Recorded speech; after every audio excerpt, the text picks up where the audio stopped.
Hello guys, may kwento ako sa inyo guys. Noong unang panahon, may namamanhikan sa probinsya, di ba? Uso yung mga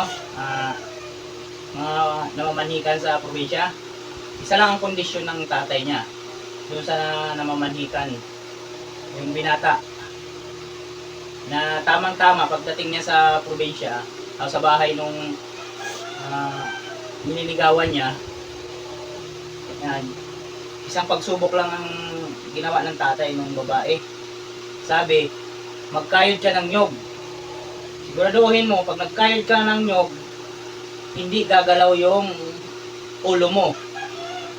Yan ang pinaka challenge ng tatay doon sa nangliligaw. Yan. Kaya, parang hirap. Oh. Kahit kayo, subukan nyo na magkayod ng nyog. Subukan nyo na hindi gagalaw ang ulo. Gagalaw talaga. Oh. Pag hindi ka maggano, kahit mahina lang, gagalaw talaga eh. Kaya hindi pumasa yung nanliligaw. Yan ang challenge na normal pero napakahirap. Kala mo madali lang. Magkakayod ka lang ng nyog, kaya lang hindi kailangan galaw ang ulo. Mahirap.